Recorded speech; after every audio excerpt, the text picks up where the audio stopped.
ansonsten liegt die Wahrheit auf dem Blatt. The fact that the Germans were eliminated so quickly has little to do with the fact that Mr. Ozil let himself be photographed with Mr. Erdogan. I think everyone involved in this case has behaved badly. After a World Cup victory in 2014 and a shock exit 4 years later, football star Mesut Ozil has quit Germany's national team. He says he's had enough of the racism and discrimination he's faced due to his Turkish heritage. The German team suffered early losses in the 2018 tournament, which Ozil says made him the target of racial slurs. He claims when his team wins, he's German, but when they lose, he's Turkish. Taking to Twitter, he also blamed the German media, the president of the German Football Association, and some German fans for lambasting him over a photo with Turkey's president, Recep Tayyip Erdogan. Well, joining me now to discuss Ozil's decision and who might be to blame for it is Zafer Meshe from San Vincenzo, Italy. He is the Berlin coordinator of the Turkish think tank, SETA. From Dusseldorf, we have immigration lawyer Martin Menzel. He's also a board member for the German-Turkish Association. And from London, Troy Townsend. He's an education manager for Kick It Out, an independent charity dedicated to equality and inclusion in football. Thanks all so much for joining us. Let me begin with Zafer. You believe Mesut Ozil did the right thing. He took a stand against discrimination and racism. Why? Well, thank you for the invitation. Well, I would say Ozil is, unless thousands of others who are facing discrimination and racism, Ozil is a prominent case in the discourse on integration, migration, identity, loyalty.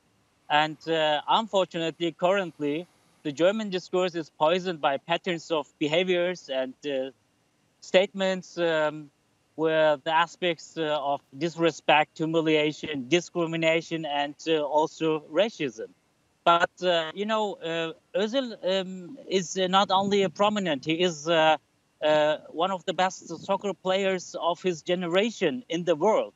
And he has a huge, let's say, fan community. He has on his social media 35 million followers. So when Ozil raises his voice against discrimination and against racism he is facing, that it's not only the voice of him, it's the voice of thousands. It is very important. It was a very brave step of him several days ago to make it public about his thoughts about what he faced, especially from the German Football Federation, which is the biggest federation in terms of sports with more than 7.5 million members in Germany. So, and from the 7.5 million members are roughly 25–30% with migration background. And you have a president who has obviously was a Christian Democrat politician in the past and a very right-wing politician, and always advocated against pluralism and multiculturalism. Well, this is the case so far. Okay, so but do you hope his stand, the stand he's taken, will actually change something for the better, or could it actually exacerbate the problem? It will definitely have impact on the debate, because one aspect is very, very important.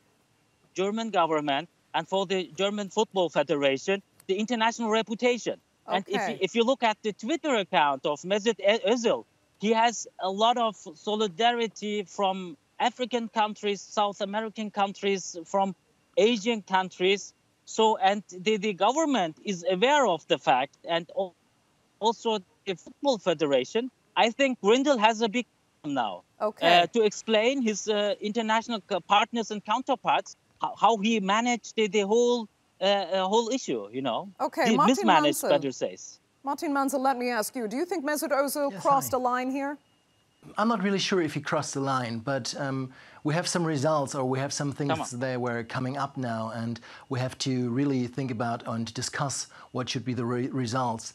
I think it's not really difficult to meet Mr. Erdogan, but and I think this is not to cross a line, but it was a political statement somehow, because it was election time, and it was a political statement for many people in Germany if Mr. Özil is making pictures with Mr. Erdogan together. Of course, Mr. Erdogan is the president of Turkey. It's legal and absolutely okay to make pictures with him, but Özil should have, or should keep in mind that there might be some reactions on it.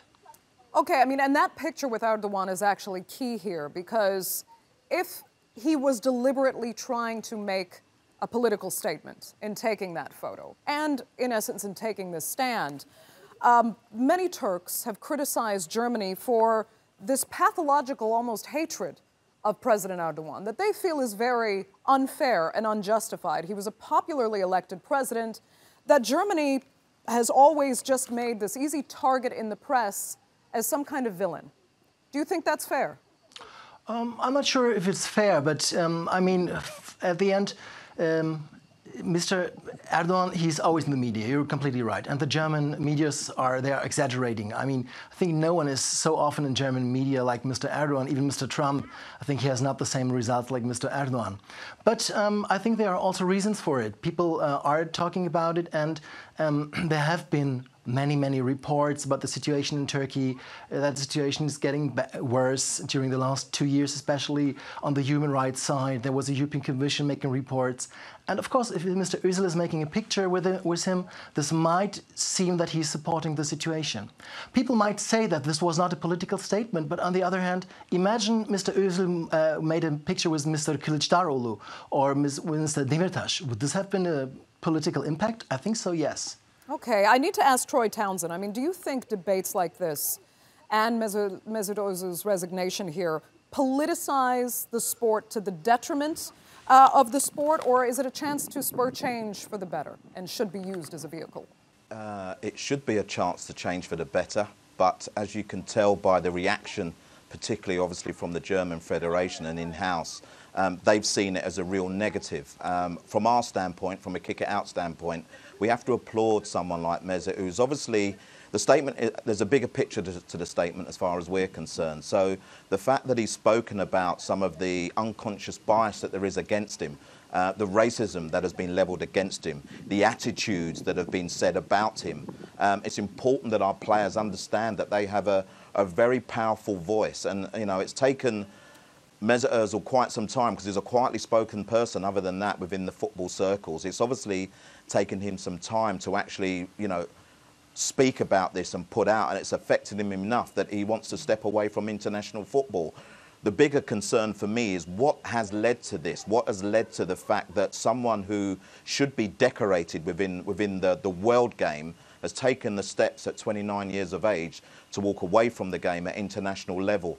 And the reasoning behind that. And I think that the unfortunate nature is that I think the German Federation and I think FIFA have sidestepped Ozil's kind of statement, the long statement that he made on Sunday, and have sidestepped it. And obviously the German FA, including Uli Hoeneß, the Bayern Munich president, have come out and just attacked Ozil, which kind of plays into what Ozil has spoken about in terms of how people have treated him in a sense. And so for me, there are more concerns here than there are answers, to be totally honest. And Troy, I have to ask you if you see some similarities with the debate that's also underway in France after their World Cup win.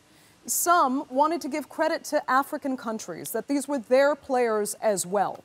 And some French authorities did come out and said, no, we are a French team. These are French nationals only.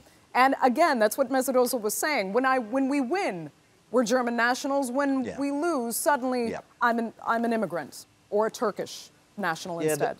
There are a lot of parallels. I mean, it's not just in France here, but yes, you know, you look at the makeup of that French World Cup winning team, and the dual nationality there is around 14, 15 players.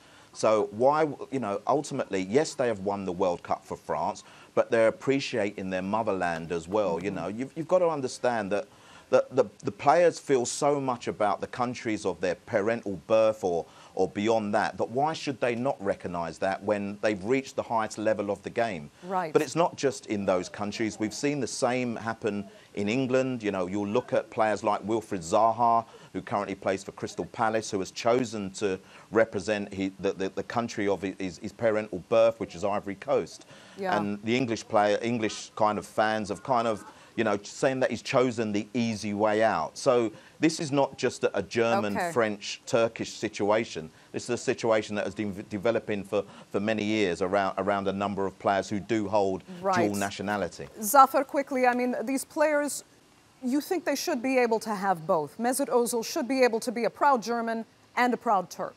Look at his message, read his between the lines.